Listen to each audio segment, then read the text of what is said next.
سب سے اعلیٰ درجے کا اسلام کیا ہے؟ من سلم المسلمون من لسانہ و یدہ۔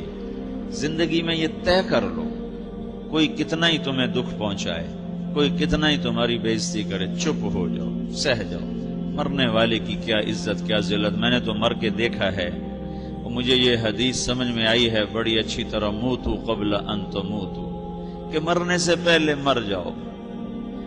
اس وقت اگر میں مر جاتا تو مجھے کوئی گالیاں دیتا تو مجھے کیا نقصان تھا، اور مجھے کوئی نعرے لگاتا میرے لیے تو میرا کیا نفع تھا۔ تو مرنے سے پہلے مر جاؤ، کوئی تمہیں برا بھلا کہے تو تمہارا کیا نقصان ہے، تمہیں کوئی واہ واہ نعرے لگائے تمہیں کیا نفع ہے۔ اگر اللہ راضی ہے تو مرد آباد اور زندہ باد سے بے نیاز ہو۔ ابو ذر رضی اللہ تعالیٰ عنہ کو ایک آدمی نے گالیاں دی تو انہوں نے فرمایا، بیٹا ایک گھاٹی آگے آ رہی ہے، اس میں گر گیا تو جو کچھ کہہ رہے ہو اس سے بھی زیادہ کا حقدار ہوں، اور اگر پار ہو گیا تو تیری گالیوں سے مجھے کوئی فرق نہیں پڑتا ہے۔ من سلم المسلمون من لسانہ و یدہ موتوا قبل ان تموتوا۔ چونکہ آج کل اخلاق ہیں انتقامی، معاف کرنے والے اخلاق ہیں نہیں، انتقامی اخلاق ہیں۔ ہمارا معاشرہ انتقامی ہے، اچھا کرو گے تو ہم اچھا کریں گے، برا کرو گے تو ہم برا کریں گے، جیسا کہو گے ویسا ہم سے سنو گے۔ یہ ہمارا ماحول ہے، یہ ہمارا۔ ایک ماں کہہ رہی تھی دوسری ماں کو، میرے پترا کدی کسی نے واسطے سلام نہیں کیتا، بڑے فخر سے کہہ رہی ہے، ہمارے اپنے گاؤں کی بات، میرے پترا کدی نہیں کسی نے واسطے سلام کیتا، مائی جڑا کرے انہوں کریں دیں، جڑا نہ کرے انہوں پوچھ دے ہی کوئی نہیں۔ یہ وہ فخر سے کہہ رہی، جو سب سے بڑا عیب ہے وہ سب سے بڑا فخر بنا ہو۔ میرے پترا کدی نہیں کسی نے واسطے سلام کیتا۔ جب ماں باپ نے یہ سبق دیا تو اولاد کا کیا قصور ہے؟ ہمارا معاشرہ انتقامی ہے، ایک کی 10 سنانے کا ماحول ہے، تو آپ 100 کی ایک بھی نہ سناؤ۔ احنف بن قیس رضی اللہ تعالیٰ عنہ پہ ایک آدمی نے چڑھائی کر کہنے لگا، ایک سناؤ گے نا تو 10 سنو گے میری طرف سے۔ تو احنف بن قیس کہنے لگے، بھائی تو مجھے 100 بھی سنائے گا نا تو میری طرف سے ایک بھی تو نہیں سنے گا۔ ایک آدمی ان کی بڑی بےزتی کر رہا تھا اور وہ چل رہے تھے، اور وہ 100 گالیاں بک رہا ہے۔ جب آ گیا نا قریب شہر تو کہنے لگے، دیکھا میرا قبیلہ یہاں رہتا ہے، اگر کسی نے سن لیا نا تو تیری بڑی دھلائی کر دے گا، تو نے جو مجھے گالیاں دینی میں کھڑا ہوں یہیں تو دے لے، تو اپنا سارا زور پورا کر لے تاکہ آگے تجھے کوئی تکلیف نہ پہنچا دے میری وجہ سے۔ تو وہ پاؤں پہ گر کے معافی مانگنے لگا کہ واقعی تو بڑے حلم والا ہے۔ وہ مشہور تھے اپنے حلم میں، بردباری، اور لوگ ان کا امتحان لینے آیا کرتے تھے، کہ بھئی کوئی ہے جو احنف کو غصہ دلا، تو لوگ ناکام ہو جاتے تھے، ان کو غصہ نہیں آتا۔ ایسے ایک عرب سردار گزرا، معن بن زائدہ، وہ بھی اپنے حلم میں بڑے مشہور تھے۔ ایک دفعہ لوگوں میں شرط لگ گئی کہ کوئی ہے معن بن زائدہ کو غصہ دلائے تو ہم اس کو انعام دیں گے۔ تو ایک شاعر نے کہا، میں غصہ دلاتا ہوں، تم دیکھنا ایسے سیخ پا ہو جائے گا جیسے جانور۔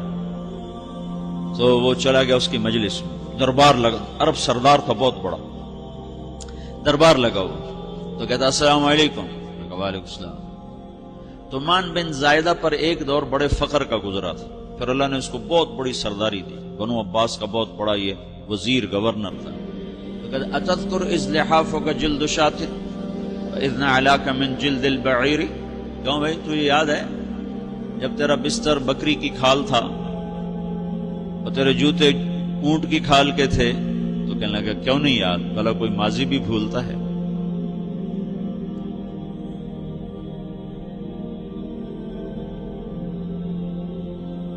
تو وہ کہنے لگا، پہلا وار تو خطا گیا، کہ فسبحان الذی اعطاک ملکا وعلمک الجلوس علی السریر۔ تو پھر ساری تعریفیں تو اللہ کی ہیں جس نے تیرے جیسے کو تخت پہ بٹھا دیا۔ کہاں بھئی ساری تعریفیں اللہ کی ہیں، میری تو کوئی اوقات نہیں۔ تو کہنے لگا، سأرحل عن دیار انت فیہا وان جار الزمان علی الفقیر، جہاں تیرے جیسا حکمران ہو وہاں مجھے رہنا گوارا ہی نہیں ہے، میں یہاں سے چھوڑ کے نکل جاؤں گا چاہے کتنی تکلیف اٹھاؤں۔ بڑے دربار میں یہ ایک گورنر اور وزیر سے بات ہو رہی ہے، تو وہ کہتا ہے اچھا بھائی اگر تو ہمارے پاس رہے گا تو ہم تیرا اکرام کریں گے، اور اگر تو جانا چاہتا ہے تو پھر رافقت کا سلام، تو وہ یہ بار بھی خالی گیا تو پھر کہنے لگا فجد لی یبن ناقصۃ بمال،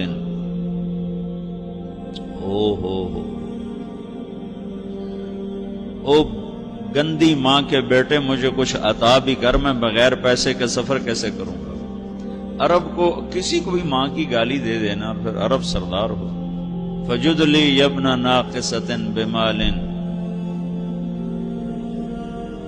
بری ماں کے بیٹے مجھے کچھ پیسے بھی دے، میں نے جانا ہے. میں کہا بھائی اس کو 3000 دے دیا جائے. اللہ، تو کہنے لگا قلیل ما آتیتنی و انی لأطمع منک فی الکثیر، یہ تو بہت تھوڑا تو نے دیا ہے، مجھے اور دے. کہا اچھا بھائی 3000 اور دے دو. تو وہ شاعر کی بھی آنکھیں پھٹ گئیں. کہنے لگا اب ٹھہر جا ٹھہر جا، اب میں تیری اصل تجھے بتاتا ہوں. سألت اللہ ان یبقیک ذخرا فما لک فی البریۃ من نذیر، میں اللہ سے دعا کرتا ہوں اللہ تیرے جیسوں کو سلامت رکھے، تیرے جیسا دنیا میں کسی ماں نے جنا ہی کوئی نہیں.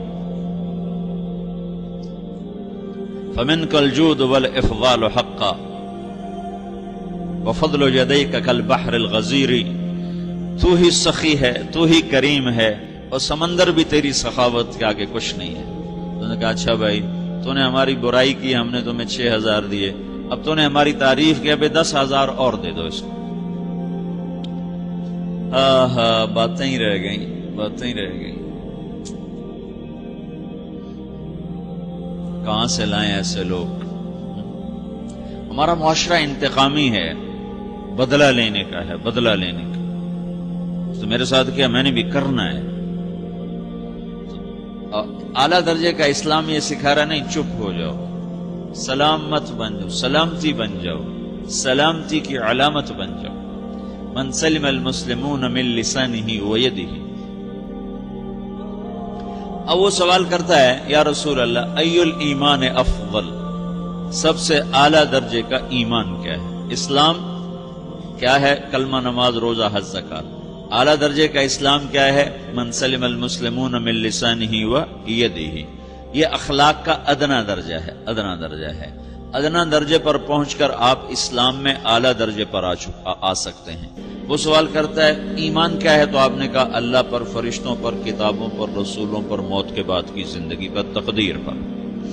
اب ایک اور سائل سوال کرتا ہے ای الایمان افضل، سب سے اعلیٰ درجے کا ایمان کیا ہے؟ تو آپ نے فرمایا حسن الاخلاق، اچھے اخلاق سب سے اعلیٰ درجے کا ایمان ہے. جو آدمی اسلام میں، جو آدمی اخلاق میں، جو مرد عورت اخلاق میں ادنا درجے پر ہوتا ہے وہ اسلام میں اعلیٰ درجے پر پہنچتا ہے. اب اگر وہ اخلاق میں اعلیٰ درجے پر آ جائے تو اب یہ کہاں پہنچے گا؟ اب یہ کہاں پہنچے گا؟ میرا نبی کہہ رہا ہے سب سے اعلیٰ درجے کا ایمان ہے حسن اخلاق، حسن اخلاق. ابو ہریرہ نے پوچھا یا رسول اللہ وما حسن الاخلاق، یہ بھی ایک اور حدیث ہے. یا رسول اللہ حسن اخلاق کیا چیز ہے؟ تو آپ نے 3 چیزیں فرمائی، تصل من قطعک وتعطی من حرمک وتعفو عمن ظلمک. جو تم سے توڑے نہ تم اس سے جوڑو.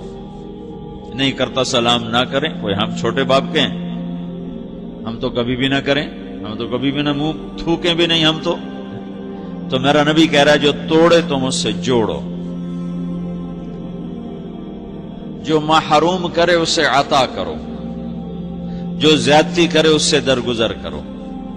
یہ 3 کام جو عورت مرد کر لے گا یہ اخلاق کے اعلیٰ درجے میں ہے.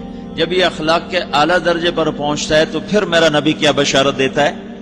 ادنا درجے پر پہنچ کر تو اعلیٰ مسلمان کی بشارت.